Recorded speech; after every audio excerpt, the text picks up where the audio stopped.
Amen.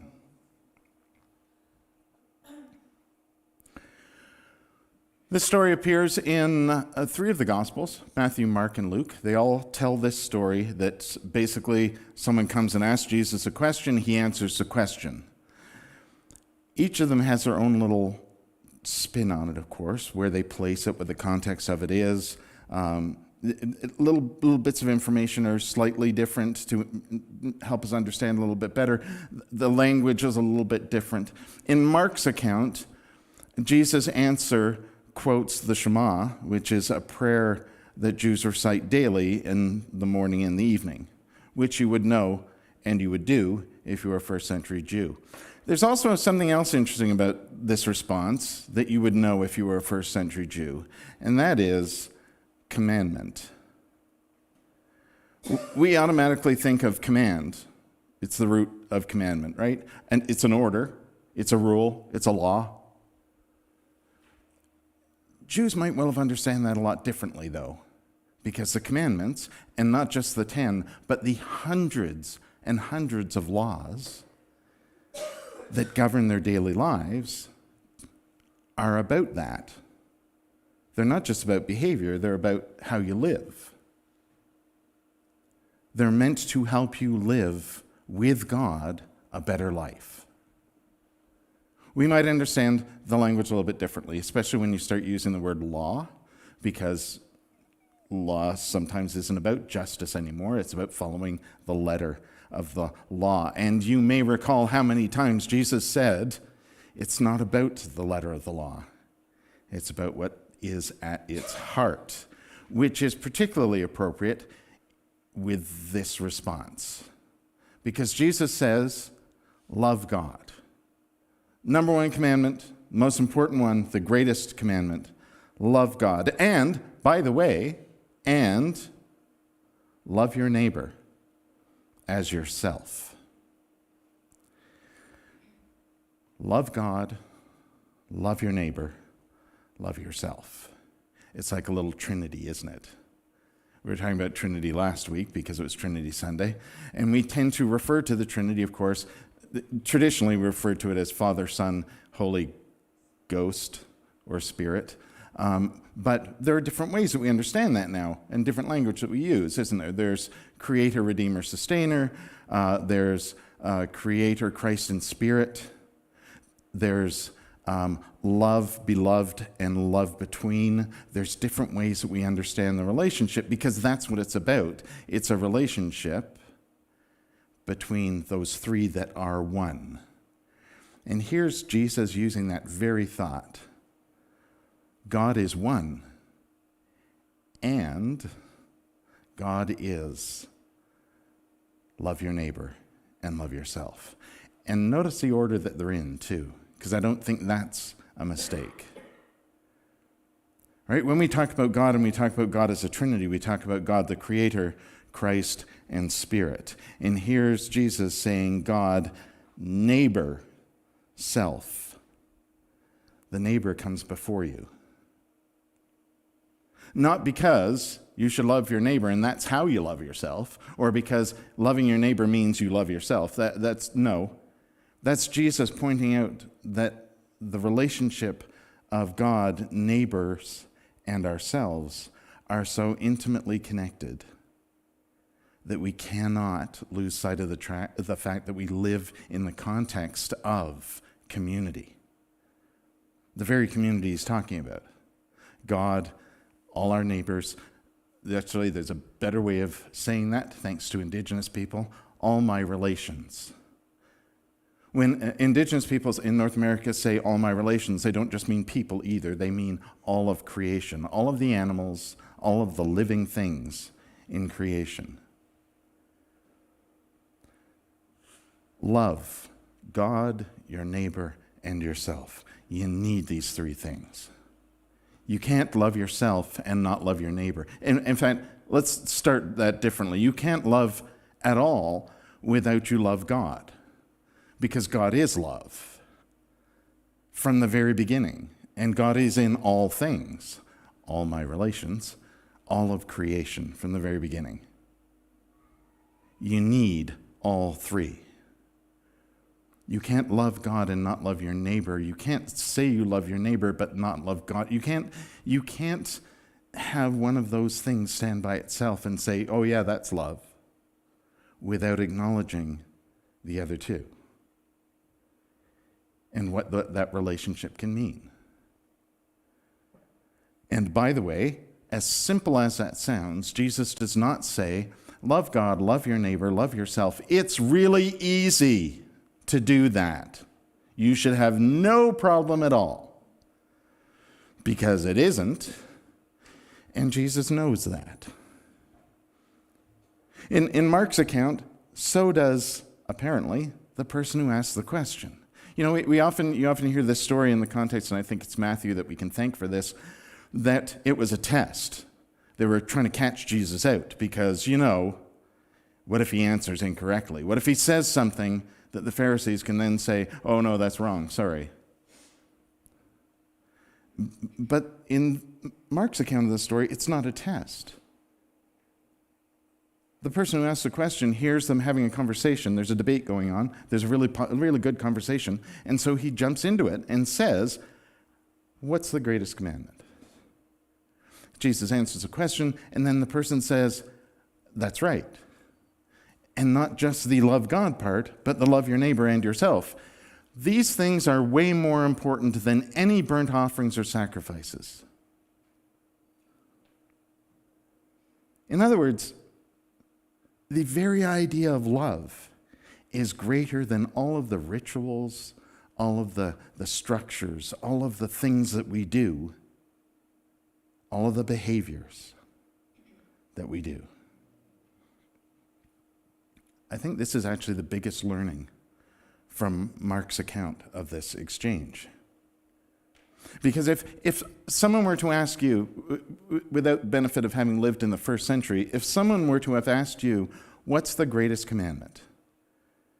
In all likelihood, you would have said love. You might understand God differently, so you might say something different than love God, love your neighbor, love yourself, but it's going to be love. But in the first century, Jewish people had so many laws and so many things that were about how they are meant to live, that there's a very real possibility that others might not have answered the question the way Jesus answered it. They might have said something else.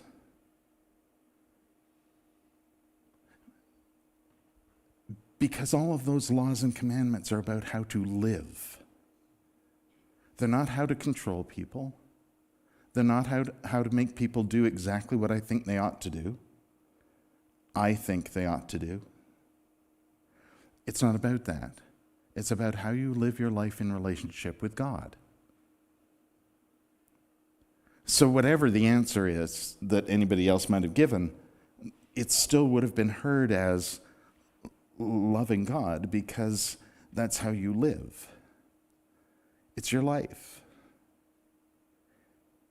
It's not how you come to church on Sunday morning and I tell you to behave and then you go and behave that way because that's the way you're supposed to behave because that's how you're going to get into heaven. It's about how you live in relationship with God and that God that is alive in all things.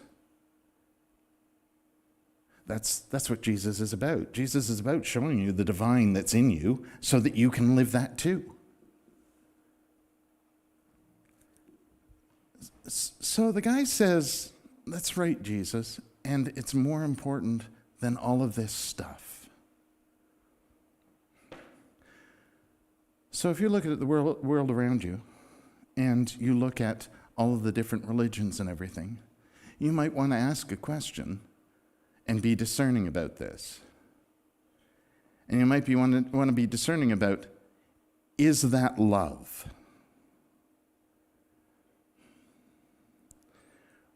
Or is it stuff? With religion in particular, we have a lot of structures. We have a lot of rituals. We have a lot of things we do. We've passed a lot of moral judgments on people that you're supposed to respect and follow. Why? Why? Have you looked at those things and gone, Here's the lens of love. Use your God glasses. Thank you, Deanna. Use your God glasses. The thing we usually say this phrase, look at this through the lens of love. In fact, if you're not looking at the Bible generally through the lens of love, you're not looking at like Jesus would look at it. Because Jesus is about love. So first of all, if you are someone who says they're a follower of Jesus, you maybe want to look at some of these things that we do and say, and particularly the manner in which we treat other people, with your God glasses on and the lens of love. Because if it's not love, why are you doing it?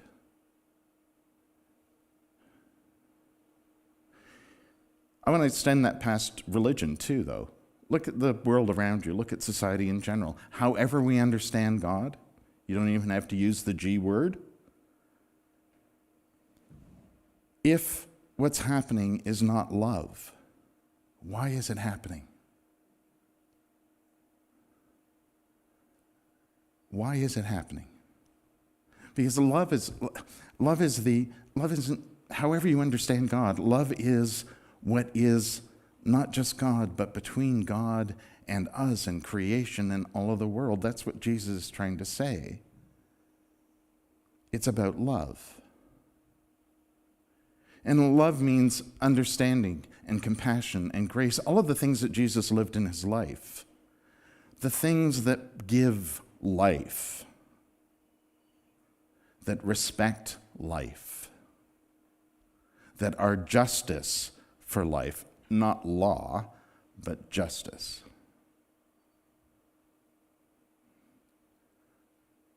So if you are following a religion that, for instance, says you should hate someone because of how they are, you might want to think about that. Nope. You might want to ditch that religion and find one that says it's about love. Because if it's ever about hate, it is not God. Because God is love. You might find yourself in a spot where you don't quite understand. But what's our response to not understanding? It's to find out, it's to engage, it's to build relationships, it's to love so that we can know more. No one is asking you to like everyone or everything. Jesus didn't say that. No one is asking you to tolerate anything because Jesus sure as heck didn't say that ever. Jesus never asked us to tolerate. Jesus asked us to accept and to love. If we are not doing that, how are we being Jesus? Now, that's the language we're going to use, I'm going to use, because I want to follow Jesus. I want to be Jesus because this is how I understand Jesus and this is how I understand God. Whatever language you want to use, if it's not about love, it's not giving life, it's not creating, it's not being what we are meant to be. It is hard sometimes to do that. It is sometimes very hard to do that and stand up for people and stand by people when others are very loudly shouting you down.